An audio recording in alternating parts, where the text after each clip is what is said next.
सामंत साहेब print मीडियासाठी थोडी वेगळी पत्रकार परिषद घ्या. फॅन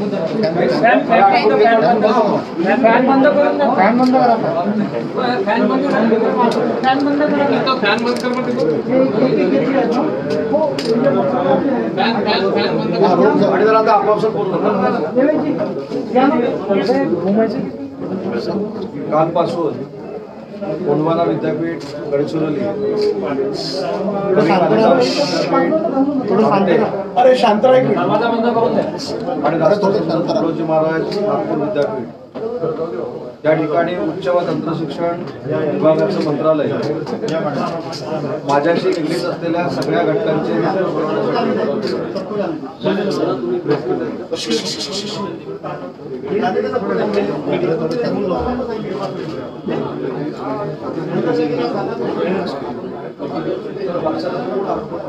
दरवाजा बंद करा आणि शांत राहा. बस काढो खाली कर. खराब होतं हे सामान.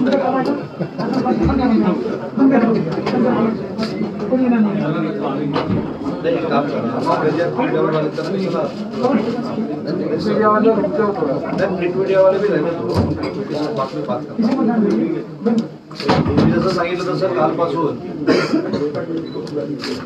गोंडवाना विद्यापीठ गडचिरोली, कवी कालिदास विद्यापीठ रामटेक आणि आपलं विद्यापीठ त्या तिन्ही ठिकाणी उच्च व तंत्रशिक्षण विभागाचं मंत्रालय त्या संबंधित विभागाच्या प्रत्येक घटकाला न्याय देण्यासाठी या परिसरामध्ये आम्ही सगळेच उपस्थित होतो. माझ्याबरोबर माझ्या डिपार्टमेंटचे सगळे अधिकारी, सगळे डायरेक्टर्स देखील उपस्थित होते.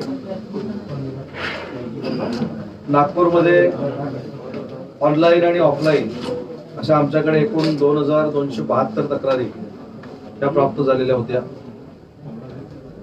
त्यातल्या 1617 तक्रारी आम्ही आज निकाली लावलेल्या आहेत. आमच्याकडे 342 प्रलंबित आहेत. त्याला काही विविध कारण आहेत. काही मंडळींची कागदपत्र अपूर्ण आहेत, काही प्रस्ताव हे विद्यापीठाकडनं शासनाकडे आलेले नाहीत, काही जॉईंट डायरेक्टरकडनं शासनाकडे आलेले नाहीत, काही डायरेक्टरकडनं शासनाकडे आलेले नाहीत. अशा पद्धतीचे 342 प्रस्ताव आहेत. 302 प्रस्तावामध्ये त्रुटी आहेत. आता या त्रुटी 3 ठिकाणच्या असू शकतात. एक संस्था स्तर, दुसरं ज्यांना ऍप्लिकेशन केलेलं आहे त्याच्यामधली त्रुटी, आणि तिसरी विद्यापीठानं जर आमच्याकडे पाठवलं नसेल आणि विद्यापीठानं त्रुटी काढून संबंधित घटकापर्यंत जर पाठवलेले असेल तर अशा पद्धतीचे 302 प्रकरणं आहेत. आम्ही प्रत्येक दौऱ्यामध्ये थोडंफार किती प्रकरणं निकाली काढली याची टक्केवारी काढतो. तर नागपूरच्या या कार्यक्रमामध्ये आपण जवळजवळ 71% प्रकरणं ही निकाली काढलेली आहेत. एक वस्तुस्थिती खरी आहे की काही ठिकाणी अनुकंपाचा प्रश्न आहे, ज्या मुलांना नोकरी दिली गेली पाहिजे. मी 3-4 ठिकाणी आता जाऊन आल्यानंतर माझ्या लक्षात असं आलंय की नुसता माझा दौरा जाहीर झाल्यानंतर सुद्धा निम्मी प्रकरण निकाली निघतात. त्याचं कारण असं आहे की काही अधिकारी वर्ग असेल किंवा त्या पद्धतीनं काम करणारा वर्ग असेल, हे 2-2, 4-4, 5-5 वर्ष फाईल स्वतःकडे ठेवण्याची प्रवृत्ती ही काही ठिकाणी आपल्याला बघायला मिळते. पण या कार्यक्रमाचं फलितच हे आहे की आज देखील जी 7 प्रकरणं अनुकंप तत्वावर नागपूर विद्यापीठामध्ये सबमिट होती त्यातल्या 2 मुलांना आम्ही नोकरी देण्यामध्ये यशस्वी झालो. रामटेक विद्यापीठ जे आपलं आहे संस्कृतचं, त्या विद्यापीठाच्या कर्मचाऱ्यांना आजपर्यंत म्हणजे कालपर्यंत 7वा वेतन आयोग देणं शिल्लक होतं, प्रलंबित होतं. ती देखील ऑर्डर आज मी त्या विद्यापीठाला दिलेली आहे. मी काल जसं गोंडवाना विद्यापीठामध्ये सांगितलं की 4 संकल्प आम्ही गोंडवाना विद्यापीठाचे केले होते. एक, गोंडवाना विद्यापीठाला 12B देणं, दुसरं 5 कोटीचं डेटा सेंटर सुरू करणं, तिसरं मॉडेल कॉलेज जे नागपूरवरनं तिथे शिफ्ट झालेलं आहे ते सुरू करणं, आणि गोंडवाना विद्यापीठाला एक वेगळा दर्जा जो फॉरेस्टचा आणि ट्रायबलचा मिळवून देणं. त्या 4 गोष्टीवर आम्ही काम करत होतो. ती 3 गोष्टी मार्गी लागल्यात. शेवटची जी गोष्ट आहे ती फक्त प्रलंबित आहे, ती देखील येत्या 2-4 महिन्यामध्ये मार्गी लागणार आहे. पण ह्या सगळ्या गोष्टी नुसता घोषणा करून प्रलंबित आहेत का ह्या बघण्यासाठीचा आजचा माझा दौरा होता. विद्यापीठाने देखील अतिशय चांगल्या कार्यक्रमाचं नियोजन केलं होतं. माझ्याबरोबर नागपूरचे पालकमंत्री नितीन राऊत साहेब देखील उपस्थित होते. दोन्ही आमदार उपस्थित आहेत. ज्येष्ठ या क्षेत्रातल्या लोकांना देखील मला भेटता आलं. विद्यापीठाच्या ज्या काही अडचणी आहेत त्या देखील सोडवता आल्या, विद्यापीठाच्या उत्कर्षासाठी काय करता येईल तो देखील आज आम्ही निर्णय घेतला. आणि तो निर्णय म्हणजे नागपूर विद्यापीठाला 100 वर्ष पूर्ण होत आहेत आणि ही 100 वर्ष पूर्ण झालेलं विद्यापीठ कशा पद्धतीनं डेव्हलप करायचं यासाठी पालकमंत्र्यांच्या अध्यक्षतेखाली आम्ही एका समितीचं गठन केलेलं आहे. त्याच्यामध्ये स्वतः कुलगुरू महोदय असतील, अजून 3-4 लोक या संपूर्ण परिसरातले असतील, विद्यापीठातले असतील, जेणेकरून या वर्षभरामध्ये या विद्यापीठाला चांगल्या पद्धतीनं निधी देऊन किंवा चांगल्या पद्धतीनं नवीन नवीन कार्यक्रम राबवून या 100व्या वर्षी आहे त्याच्यापेक्षा नागपूर विद्यापीठाचा स्टेटस हा जागतिक स्तरावर वाढवण्यासाठी आम्ही सगळे मिळून प्रयत्न करणार आहोत आणि त्याच्यासाठी त्या कमिटीची स्थापना देखील आज आम्ही केलेली आहे. भविष्य निर्माण निधीचे काही प्रश्न प्रलंबित होते ते देखील आपण मार्गी लावले. प्राचार्यांचे काही प्रलंबित प्रश्न होते ते देखील मार्गी लावले. आता काही प्रश्न जे आहेत त्याला मला धोरणात्मक निर्णय घ्यायला लागतील, पण धोरणात्मक निर्णय घेत असताना त्या धोरणात्मक निर्णयाचा परिणाम हा महाराष्ट्र राज्याच्या तिजोरीवर किती होईल याचा देखील मला पूर्ण अभ्यास करावा लागेल. मुख्यमंत्री महोदयांची चर्चा करावी लागेल, उपमुख्यमंत्री महोदयांची चर्चा करावी लागेल आणि त्याच्यानंतरच जे काही धोरणात्मक निर्णय योग्य जे आहेत ते घेण्याचा प्रामाणिकपणाचा प्रयत्न या खात्याचा मंत्री म्हणून मी करणार आहे. मला विशेषतः सगळ्याच ज्यांनी या कार्यक्रमाचं नियोजन केलं, त्याच्यामध्ये विद्यापीठ असेल, माझं डिपार्टमेंट असेल, त्या सगळ्यांचं कौतुक करायचंय, त्यांना धन्यवाद द्यायचे आहेत. आणि नागपूर विद्यापीठाला जास्तीत जास्त चांगल्या पद्धतीने निधी कसा देता येईल, गोंडवाना विद्यापीठाला कसा देता येईल. रामटेक मध्ये तर आज आम्ही निर्णय घेतलाय की ते संस्कृतचं विद्यापीठ आहे ते एकाच ठिकाणी ठेवण्यापेक्षा त्याची 4 उपकेंद्र ही महाराष्ट्रामध्ये करण्याचा आम्ही निर्णय घेतलाय. त्याच्यातलं एक उपकेंद्र हे रत्नागिरीमध्ये असेल, दुसरं उपकेंद्र पुण्याला असेल, तिसरं उपकेंद्र नाशिकला असेल आणि चौथं उपकेंद्र औरंगाबादला असेल. संस्कृत विद्यापीठाचा जो संकल्प आहे तो संस्कृत भाषा ही विकसित झाली पाहिजे, त्याचं संवर्धन झालं पाहिजे हा नक्की आहे, परंतु त्याच्याबरोबर पाली भाषा असेल किंवा प्राचीन भाषा ज्या आहेत आपल्या देशातल्या त्याचा देखील प्रचार आणि प्रसार झाला पाहिजे हे त्याचं उद्दिष्ट आहे. आणि ते विद्यापीठ देखील अतिशय चांगल्या पद्धतीने काम करत आहे. विद्यार्थ्यांच्या मनातली दुसरी एक जी शंका होती की या सेमिस्टरच्या एक्झाम कशा होणार आहेत, तर त्याच्यावर देखील विद्यापीठाने निर्णय घेतलेला आहे की या सेमिस्टरच्या एक्झाम नागपूर विद्यापीठाच्या त्या ऑनलाईन पद्धतीनेच होणार आहेत. अशा पद्धतीचा निर्णय कुलगुरू महोदयांनी आणि त्यांच्या कौन्सिलने घेतलेला आहे.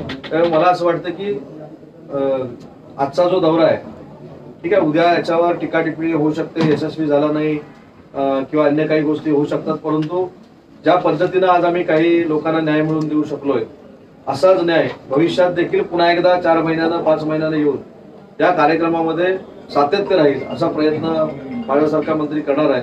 आणि म्हणून तुमचं देखील मनापासून अभिनंदन करतो या कार्यक्रमासाठी, तुम्हाला देखील धन्यवाद देतो. आपण देखील चांगल्या पद्धतीने याची काही दिवस प्रसिद्धी केली त्याबद्दल आपल्या सगळ्यांचे देखील आभार मानतो.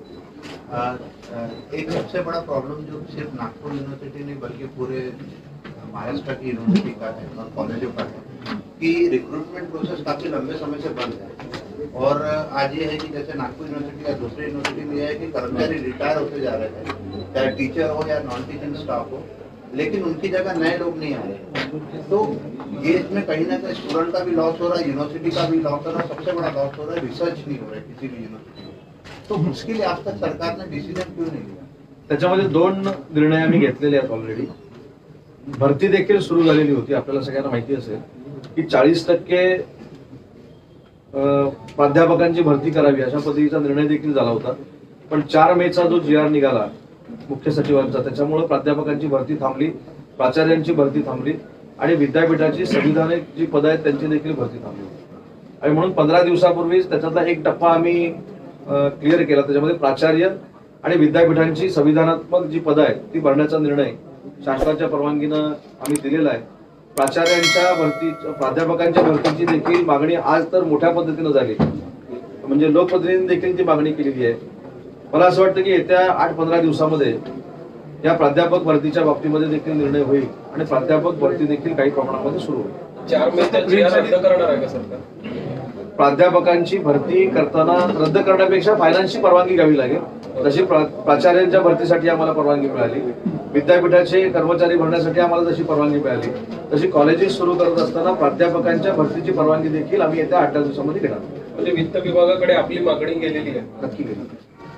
मग तुम्ही काही टक्केवारी करणार आहात की पूर्ण पदभरती काही असा निर्णय झालेला आहे? 40% प्राध्यापकांची मागणी अशी आहे की म्हणजे सगळ्या त्या शैक्षणिक पात्रता असलेल्या विद्यार्थ्यांची की 100% भरती करावी. परंतु मागे 40% भरतीचा निर्णय झालाय. सुरुवातीला प्राध्यापक भरती सुरू होणं हे माझ्या दृष्टीनं अतिशय महत्वाचं आहे आणि तो पहिला टप्पा आम्ही 8 ते 10 दिवसामध्ये क्लिअर करू. महाविद्यालयांची 40% आणि विद्यापीठांमधली 80% असा निर्णय झालेला आहे. विद्यापीठांमधली पण रखडलेली आहे. नाही, तसं बघायला गेलं तर अनेक निर्णय झालेले होते, पण त्याची अंमलबजावणी किती झाली काय नाही झाली याच्यावर तर मी बोलतो, परत राजकीय बोलल्यासारखं होईल आणि म्हणून मी त्याच्यावर मी बोलत नाही. असे अनेक निर्णय झाले, नागपूरसाठी देखील अनेक निर्णय झाले. तर मला त्याच्यावर राजकीय काय बोलायचं नाही, परंतु मी जे आपल्याला शाश्वत सांगितलेलं आहे ती भरती येत्या 8-15 दिवसामध्ये सुरू करण्याचा आमचा प्रयत्न आहे. पण त्याच्यात मराठा आरक्षणाचा प्रश्न आहे. हर किसी के ऊपर हुआ, चाहे स्टेट की फाइनेंशियल कंडीशन हो या पेरेंट्स की फाइनेंशियल कंडीशन हो. तो सर अभी तक ये हुआ है कि सरकार की तरफ से कॉलेजों की फीस और यूनिवर्सिटी की फीस को कम करने को लेकर या उनको किसी तरीके की रियायत देने को लेकर कोई फैसला नहीं हुआ. यहाँ तक कि सरकार की तरफ से स्कॉलरशिप भी अब तक रिलीज नहीं की गई. तो कॉलेज को तो फाइनेंशियल क्रंच हो रहा है, तो उसमें विद्यार्थियों को अपना पैसा देना पड़ रहा है. तो इसके लिए सरकार ने अभी तक फैसला क्यों नहीं लिया और आगे कब फैसला होगा? सरकारनं त्याच्या अगोदरच विद्यापीठांना असं कळवलेलं आहे. आता आमचे डायरेक्टर निघून गेल्यामुळे ते पत्र पण मी तुम्हाला दाखवलं असतं की विद्यापीठाने याचा विचार केला पाहिजे. आणि मला असं वाटतं की काल गोंडवाना विद्यापीठानं हा निर्णय घेतला की ज्यांच्या परीक्षाच झाल्या नाहीत, जे कॅरी फॉरवर्ड झालेले आहेत, त्यांचं फी जी आहे ती कमी करण्याचा निर्णय त्यांनी घेतला. रामटेक विद्यापीठाने घेतला. आज मी कुलगुरू महोदयांशी देखील बोललो, ते देखील मॅनेजमेंट काउन्सिल समोर आपल्या जाऊन विद्यापीठातील होतं. तो होतोय. त्याच्यामुळे मला असं वाटतं की तो निर्णय ऑलरेडी झालेला आहे. ऍडमिशन फीस सांगतो ना. दुसरा मुद्दा राहिला ऍडमिशन फीचा. आता ऍडमिशन फीच्या बाबतीमध्ये आमच्याकडे माजी न्यायाधीशांची एक कमिटी आहे जी फीचं फिक्सेशन करते आणि त्याला स्वायत्त अधिकार आहे. तर पुढच्या आठवड्यामध्ये त्या समितीबरोबर देखील मी बैठक घेणार आहे. जे दौऱ्यामध्ये विद्यार्थ्यांची मागणी आहे, पालकांची मागणी आहे, त्यांच्या मी कानावर घालणार आहे आणि तशा पद्धतीनं त्यांना काय निर्णय घेता येईल अशा पद्धतीची विनंती देखील करणार आहे. पण ही फीची फिक्सेशन कमिटी आहे, ही वेगळी आहे आणि त्याचे अध्यक्ष हे माजी हायकोर्टाचे न्यायाधीश आहेत. सावंत साहेब, जेडी संदर्भात भरपूर तक्रारी आहेत आणि ते डायरेक्ट तुमचं पण नाव सांगतात की वरती द्यावं लागतात वगैरे असं काही प्रत्येक अशा तक्रारी आहेत. प्राध्यापकांची तक्रारी आहे, तुमच्याकडे पण आता भरपूर लोकांनी तक्रारी केल्या, तर तुम्ही काय कारवाई करणार आहे जेडी? नाही, वरती द्यायला लागतात याचा अर्थ जॉईंट डायरेक्टरच्या वरती पण भरपूर अजून पद आहेत. नाही, तुमचं नाव आहे ना? ऐका नाही, म्हणून म्हटलं की त्याच्यात अनेक नावं आली पाहिजेत ना. शेवटी कसं आहे, आपण वरती म्हटल्यानंतर ते आणि मी असं कॉम्बिनेशन जे केलेलं आहे त्याच्यामध्ये पण भरपूर आहे. त्याच्यामध्ये अजून पदं पाहिजे तर मी सांगतो अजून कुठची येतात. नाही, ते पद आम्हाला माहिती आहे. मी तेच सांगतो साहेब. आता प्रश्न विचारलं उत्तर तर दिलं पाहिजे. कारण तुम्ही माझं पण नाव घेतलंय, त्याचं उत्तर नको द्यायला. माझं म्हणणं असं आहे की काय जे एक संघटना आपल्याला भेटली, त्यांनी जे काय निवेदन दिलं, त्याच्यानंतर पेपरला जी बातमी आलेली आहे त्याच्या संदर्भात सकाळीच आपल्याला आता मी भेटलो, सकाळीच जॉईंट डायरेक्टरांची चौकशी लावण्याचा निर्णय मंत्री म्हणून मी घेतलेला आहे. त्याच्यासाठी त्यांच्यापेक्षा वरिष्ठ अधिकाऱ्याकडनं त्याची चौकशी होईल आणि तो वरिष्ठ अधिकारी डिपार्टमेंटचा असणार नाही. म्हणजे अजून एक शंका नको की डिपार्टमेंटच्या अधिकाऱ्यांना ती का केली. त्याच्यामुळे तो अधिकारी हा प्रधान सचिव स्तरावरचा असेल आणि तो येऊन आम्ही शासनाची परवानगी घ्यावी लागेल. कारण दुसऱ्या विभागाचा एखादा प्रधान सचिव जर चौकशीसाठी नेमायचा असेल तर त्याची सामान्य प्रशासनाकडनं मंजुरी घ्यावी लागते. पण चौकशी नक्की होणार आणि त्याच्यामध्ये जर ते दोषी निघाले, ऐका ना साहेब, आता पेपरवरच्या बातमीनं वाचली मी, त्याला काहीतरी प्रोसिजर आहे ना, काहीतरी प्रोसिजर आहे. अशी पेपरला बातमी आली किंवा अन्य काही झालं म्हणून ताबडतोब मी ऑन दी स्पॉट काही निर्णय घेऊ शकत नाही. काहीतरी त्याला कायदा आहे. म्हणून कायद्याच्या त्या फ्रेममध्ये बसून त्याच्यामध्ये दोषी जर आमचे सहाय्यक संचालक आढळले तर त्यांच्यावर कडक कारवाई केली जाणार. सर, काही टाइम बाउंड राहणार आहे का ती एन्क्वायरी? किती दिवसात कंप्लीट? 15 दिवसात. फक्त 15 दिवस ते उद्या परवाचे सोडून, कारण इथनं जायला मला अजून 3 दिवस आहेत. सर, एक प्रश्न आहे ऑनलाईन एक्झामिनेशनचा. कुठेतरी तुम्हाला वाटत नाही की ऑनलाईन एक्झामिनेशन क्वालिटी जी आहे ती कॉम्प्रोमाइज होऊन राहिली आहे? 99% रिझल्ट अनप्रेसिडेंटेड आहे. प्रत्येक विद्यापीठात तसंच लागलंय. जे पोरं 8 वर्षापासून फेल झाले होते, कधी पास नाही झाले, ते पण पास झाले. कुठे कॉम्प्रोमाइज नाही होऊन राहिलं का ऑनलाईन मध्ये? पहिली गोष्ट मला जी वाटते ती अशी आहे की ऑनलाईन एक्झाम कशा पद्धतीने घ्यावी, MCQ पद्धतीने घ्यावी, ओपन बुक घ्यावी, हे सगळेच्या सगळे अधिकार आम्ही विद्यापीठाला दिलेले. ऑनलाईनच एक्झाम झाली अशातला भाग नाही आहे. काही ठिकाणी ऑफलाईन एक्झाम देखील झाल्या. आता नांदेड असेल तर नांदेडला 40% विद्यार्थी हे ऑनलाईनला बसलेले होते आणि 60% विद्यार्थी हे ऑफलाईनला बसलेले होते. तसंच औरंगाबादला देखील काही विद्यार्थी ऑफलाईन बसले होते, काही लोक हे ऑनलाईन बसले होते. त्याच्यामुळे सगळ्याच एक्झाम अंतिम वर्षाच्या ह्या ऑनलाईन झाल्या अशातला भाग नाही. काही पर्सेंटेजनं ऑफलाईन झालेल्या. पण आता देखील परिस्थिती अशी आहे की जर कॉलेजेसच सुरू नाही, कॉलेजमधले वर्गच सुरू नाही, वसतिगृह अजून क्वारंटाईन सेंटर आहे, तर त्या विद्यार्थ्यांची परीक्षा आपण फिजिकली कशी घेऊ शकतो हा एक फार मोठा प्रश्न आहे. आणि म्हणून कालच मी जाहीर केलं की 15 फेब्रुवारीपासून 50% प्रेझेंटीमध्ये आम्हाला कॉलेजेस सुरू करायचे आहेत आणि वसतिगृह जी सुरू करायची आहेत ती दुसऱ्या टप्प्यामध्ये करायची आहेत. मग वसतिगृह दुसऱ्या टप्प्यामध्ये का करायचे आहेत? तर अजूनही काही वसतिगृह ही क्वारंटाईन सेंटर आहेत आणि युजीसीनं जी गाईडलाईन दिलेली आहे ती 50% उपस्थितीमध्येच सुरू करावी. ते काही शासनाने घेतलेला निर्णय नाही. आणि तुमच्या वसतिगृहाच्या बाबतीमध्ये युजीसीचं असं म्हणणं आहे की जर एका रूम मध्ये 4 विद्यार्थी राहत असतील तर त्या रूम मध्ये एकच विद्यार्थी ठेवायचा. त्याच्यामुळे 400चं जर वसतिगृह असेल तर तिथे 100 विद्यार्थीच ठेवायचे आणि ते सॅनिटाईज किती वेळा करायचंय किंवा काही युजीसीनं पूर्ण गाईडलाईन घातलेली आहे. त्याच्यामुळे त्याची परिपूर्तता झाल्यानंतरच आपल्याला वसतिगृह सुरू करावी लागतील. माझा प्रश्न क्वालिटीवर होता. सांगतो ना. आणि त्याच्यामुळे ऑनलाईन एक्झाम होत आहे. आता ऑनलाईन एक्झाम होत असताना त्याच्यामध्ये क्वालिटी नाही हे म्हणणं फार चुकीचं आहे. कारण ज्या पद्धतीनं आता काही आपण म्हणतो की यशवंतराव मुक्त विद्यापीठ कसंही पुस्तक घेऊन बसावं असं काहीतरी लोकांच्या संकल्पना, काही विद्यार्थ्यांच्या कल्पना असतात. पण यशवंतराव मुक्त विद्यापीठानं देखील ऑनलाईन एक्झाम घेतली. त्याच्यामध्ये सुद्धा त्या विद्यार्थ्यानं 3दा जर इकडे तिकडे बघितलं तर पेपर लॉक झाला. बरोबर आहे ना? आणि आपल्याकडे पण बहुतेक सगळीकडे झालं. अशा किती नाही नाही सर, लोकांना ते आपले जे प्रॉक्टरिंग बंद केलं होतं कारण खूप प्रॉब्लेम झाले. त्याच्यात कारवाई नाही होत. मोबाईल त्याच्यामध्ये प्रॉब्लेम कारवाई कशी होणार नाही, पण ना? प्रॉक्टरिंगचं आपल्याकडे बंद केलं होतं ना.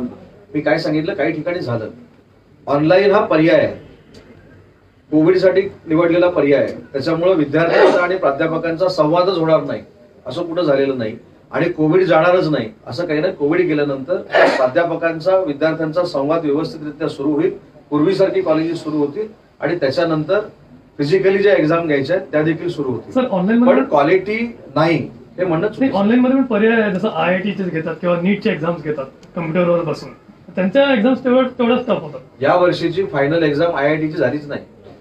काही जेई मेन्स बोलले. तर तुमचा आदर ठेवून सांगतो. नाही नाही जेईची कशी झाली? एंट्रन्स म्हणतोय आम्ही. हा. नाही जेईची एक्झाम ही फिजिकली पण झाली, फिजिकली झाली. पण जेईची एक्झाम ही सलग 8 दिवस नव्हती.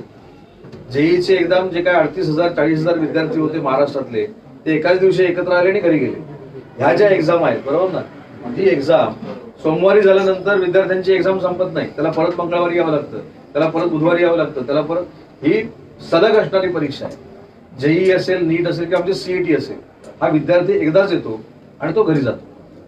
आणि त्यांची संख्या देखील फार कमी आहे. सर एक सवाल मेरा ये है, जैसे 15 तारीख से कॉलेज खोल रहे हैं हम लोग, तो सर एक हालांकि आपने गाइडलाइन दी है कि 50% प्रेजेंटेशन का हिसाब से, अगर मान लीजिए कोई स्टूडेंट कॉलेज आता है और अगर उसको कोविड होता है और अनफॉर्चुनेटली उसकी डेथ होती है, तो क्या राज्य सरकार की तरफ से कोई बच्चों की सुरक्षा के लिए? त्याच्यासाठी ऑलरेडी विमाची योजना देखील आहे. त्याचा मी तुम्हाला फॉर्म्युला जो आहे तिकडे घेऊन देऊ आपण. पण माझं म्हणणं आहे की असं आपण बोलूयाच नको. आपण असं शुभेच्छा देऊया विद्यार्थ्यांना की सगळेच्या सगळे विद्यार्थी फिजिकली येतील आणि कोणी बाधित न होता परत घरी जातील. आणि त्यासाठी विमा योजना आहे. राज्याची सध्या सर राज्याची फायनान्शियल कंडिशन खराब आहे. अशा स्थितीत तुम्ही म्हणता की 15 दिवसात वित्त विभागाची परवानगी मिळेल, बट सोर्स हे सांगतात की वित्त विभाग सध्या परवानगी देण्याच्या स्थितीत नाहीये. अशा याच्यात आपण काय कराल मग पुढे? याला जोडून मराठा आरक्षणाचा पण प्रश्न मराठा आरक्षणाचा तो जोडूनच आहे. अशा याच्यात आपण काय कराल? तुम्हाला कुठच्या सोर्सनं माहिती मिळाली मला माहिती मंत्रालयातले सोर्स ऐका ना, तुमच्याच पक्षाचे. ते काय म्हणतात, तुम्ही प्रश्न विचारला तर ऐकलं पाहिजे. तुमचा सोर्स माझ्यापेक्षा कदाचित मजबूत असेल, पण प्राध्यापकांची किंवा प्राचार्यांची सुद्धा भरती होणार नाही असं सोर्सनं सांगितलेलं होतं. की आपण प्राचार्यांची 260 प्राचार्यांची भरती सुरू केली, अजून 300 लोकांची करणार आहोत. संविधानाची पदं आहेत युनिव्हर्सिटीची ती देखील भरणार नाहीत असं आपण म्हटलं होतं. सोर्सनं कदाचित सांगितलं असेल, ते देखील आपण सुरू केलेले आहे. आणि कोविडच्या सगळ्या पार्श्वभूमीवर गोंडवाना विद्यापीठ, रामटेक यांना खास बाब म्हणून सुद्धा विद्यापीठांना कर्मचारी भरण्याच्या आम्ही ऑर्डर्स दिलेल्या होत्या आणि त्यांची देखील भरती सुरू आहे. आता मराठा आरक्षणाच्या संदर्भामध्ये जो निर्णय सांगितला तो बरोबर आहे. पण त्याच्यामध्ये सुद्धा काय मार्ग काढता येईल हे विभाग नक्की निर्णय घेईल. तर एक महत्वाचा प्रश्न असा आहे की तुमच्या मंत्रालयाने आता कायदा सुधारणा समिती केलेली आहे. नवा कायदा असताना कायदा सुधारणा समितीची का गरज पडली आपल्याला? आणि दुसरा त्याला जोडून प्रश्न की विद्यापीठाच्या इतिहासात कधीच विद्यापीठाच्या स्वायत्ततेवर कधी असं नाही झालं की राज्य सरकारने कुलसचिव किंवा कुठली पदं नेमली. यावेळेस अशी काय गरज निर्माण झाली की राज्य सरकारने कुलसचिवांची पदं स्वतःहून आधी एक मी तुम्हाला GR पाठवतो स्वतः. युनिव्हर्सिटीच्या एज्युकेशनल ऑटोनॉमीवर कुणीही घाला घातलेला नाही आणि तो घालण्याचा अधिकार देखील नाही.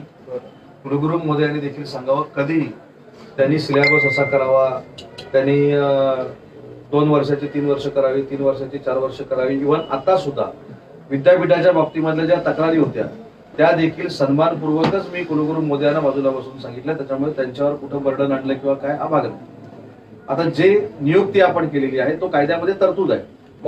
आपण मुंबई न्यायालयात बाजू मांडण्यात कमी पडलो का? सांगतो मी सगळं सांगतो, अर्धवट काही ठेवणार नाही, काळजी करू नका. तर नागपूरमध्ये जी नियुक्ती झाली ती नियुक्ती कायद्याला धरून झालेली आहे. मुंबईतली देखील नियुक्ती कायद्याला धरून झालेली आहे. परंतु हायकोर्टानं ज्यावेळी आमच्या डिपार्टमेंटकडे म्हणणं मागितलं आणि तारीख दिली ती अतिशय जवळची होती आणि म्हणून कदाचित आमचं डिपार्टमेंट तिथं कमी पडलं असेल त्यांचा मुद्दा मांडायला.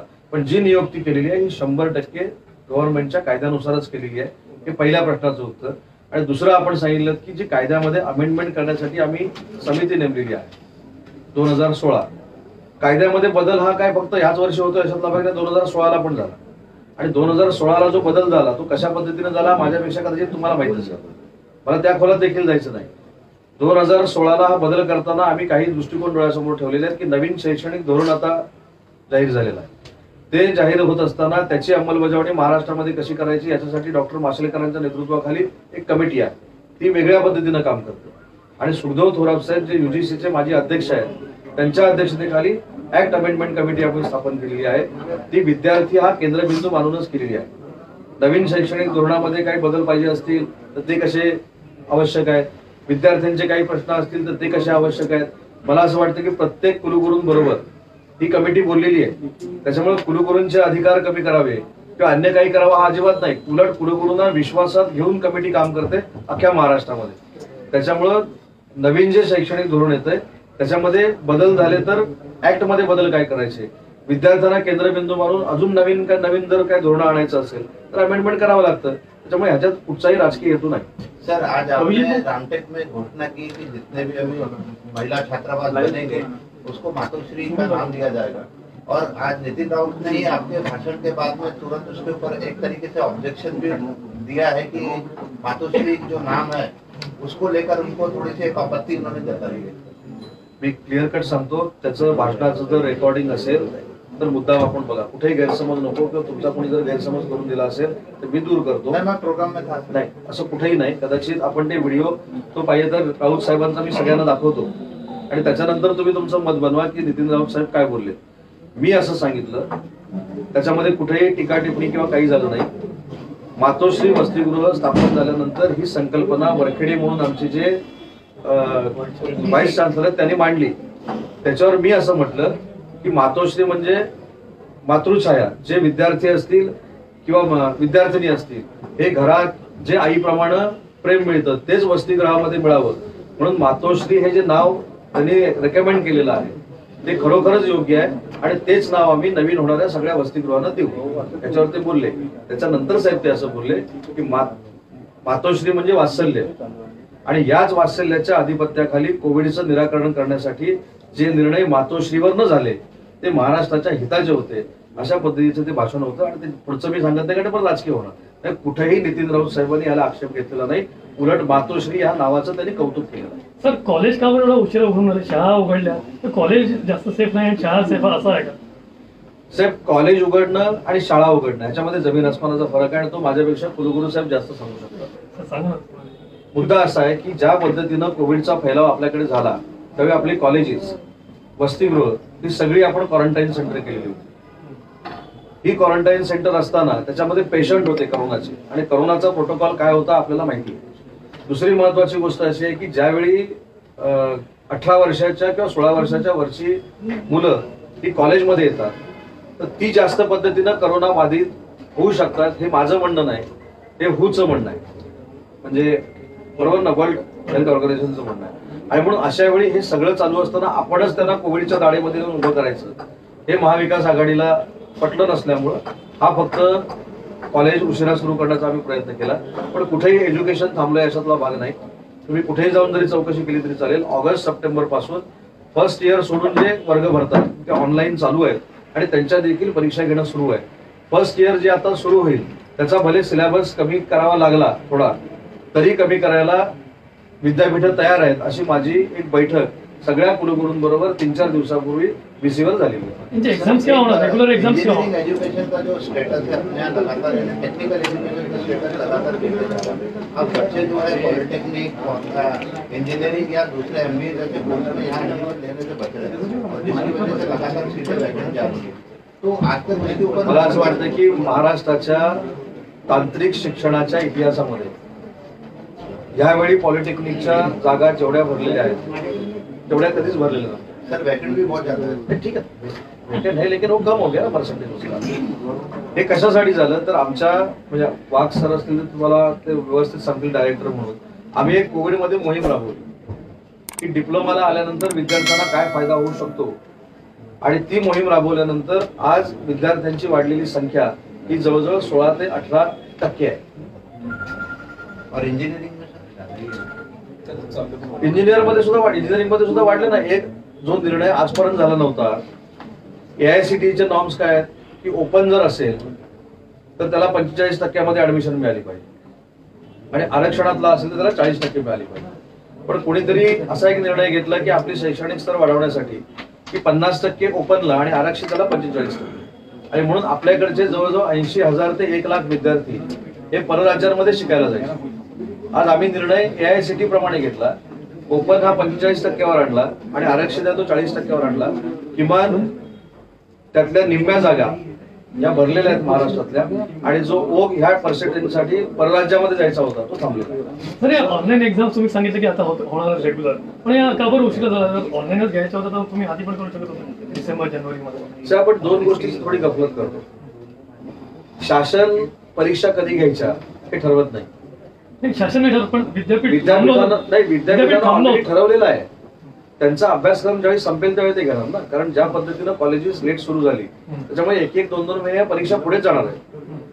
आपण जर परदेशातला अभ्यास केला तर काही लोकांनी 1 डिसेंबरला अकॅडमिक इयर सुरू होईल म्हणून सांगितलं होतं त्यांचं.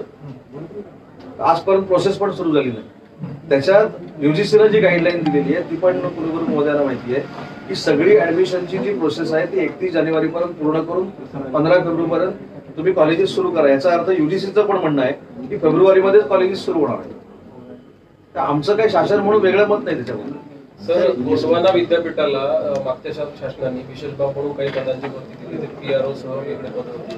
त्यांची मग भरती प्रक्रिया झाली, निवड झाली, मुलाखती झाल्या आणि नॉट फॉर सुटेबल म्हणून भरतीच घेतली. तेव्हापासून म्हणजे नॉट फॉर सुटेबल बाकीच्या तुमचा मुद्दा बरोबर आहे. बाकीच्या पदांसाठी ही गोष्ट निर्माण झाली नाही, पण PRO साठी झाली. बरोबर. PROचं पद जाहीर केलं गेलं, त्याचे इंटरव्ह्यू घेतले गेले, त्याच्या परीक्षा काहीतरी घेतल्या गेल्या, त्यांच्या कमिटी समोर त्यांचं सिलेक्शन झालं आणि ज्या दिवशी संध्याकाळी सिलेक्शन करून PROचं नाव जाहीर करायचं होतं त्यावेळी ते थांबवण्यात आलं. काल देखील तिथल्या पत्रकारांनी विचारलं की ही अशी का सिस्टीम झाली. त्याच्यावर आम्ही खुलासा मागितल्यानंतर त्यांनी असं सांगितलं की शासनाकडे परवानगी मागितलेली आहे. तर त्यांनी शासनाकडे काही परवानगी मागितलेली नाही. ऑलरेडी शासनानं परमिशन दिलेली आहे. थोडा त्यांचा गैरसमज असा झाला होता की 4 मेचा जो GR आहे तो त्या पदासाठी त्यांना लागू आहे म्हणून त्यांनी ती भरती केलेली नाही. पण येत्या 8 दिवसामध्ये परत त्यांनी जाहिरात काढतो म्हणून सांगितलं. सर स्कॉलरशिप का मुद्दा काफी समय से चल रहा है. सर SC हो या ST हो या OBC हो, इनकी स्कॉलरशिप अभी तक रिलीज नहीं है. कई बच्चे ऐसे जो पढ़ के चले जा चुके लेकिन उनके डॉक्यूमेंट आज जो कॉलेज में इसलिए पता है कि उनकी स्कॉलरशिप 3 विभागाकडनं दिली जाते. एक माझ्या विभागाकडनं दिली जाते, एक OBC डिपार्टमेंटकडनं दिली जाते आणि एक सामाजिक न्यायकडनं दिली जाते. मला असं वाटतं की मी त्या मंत्री महोदयांना देखील विनंती करेन, पण ज्या दिवशी माझ्या डिपार्टमेंटला 680 कोटी रुपये शिष्यवृत्ती आली त्याच्या पुढच्या 48 तासामध्ये राजश्री शाहू महाराज जी शिष्यवृत्ती आहे ती संस्थांच्या आणि विद्यार्थ्यांच्या अकाउंटमध्ये जमा झाली. आता काही ठिकाणी आधार कार्डचे नंबर आणि मोबाईल नंबर हे विद्यार्थ्यांचे जुळत नसल्यामुळे काही ठिकाणी तांत्रिक बाब असू शकते, पण बहुसंख्य विद्यार्थ्यांच्या खात्यावर माझ्याकडची जी शिष्यवृत्ती आहे ती जमा झाली. सर एक प्रश्न आहे सर एक प्रश्न आहे नागपूर विद्यापीठाला एक ॲम्फिथिएटर मिळालं होतं वसंतराव नाईकच्या नावाने ते बऱ्याच वर्षापासून प्रलंबित होतं पण यावेळेला नागपूर विद्यापीठाला करायला दिलं होतं जागा फायनल झाली आणि अचानक ते कॅन्सल झालं तर तुम्हाला काही आयडिया आहे का त्याच्याबद्दल की काय का वगैरे ते मी माहिती घेईन आणि ते जर फायनल झालं असेल हां सर सांगतील तुम्हाला ते कधी रद्द झाले त्याची तारीख मी शोधेन आणि आता नाही, विद्यापीठाला नाही मिळून राहिलं. महाविकास जागा फायनल आघाडीचं झाली. सरकार असल्यामुळे वसंतराव नाईक साहेबांच्या नावानं जर जाहीर झालेलं सभागृह असेल तर ते बांधलंच पाहिजे आणि ते का रद्द झालं आम्ही विचारून घेऊ. Thank you sir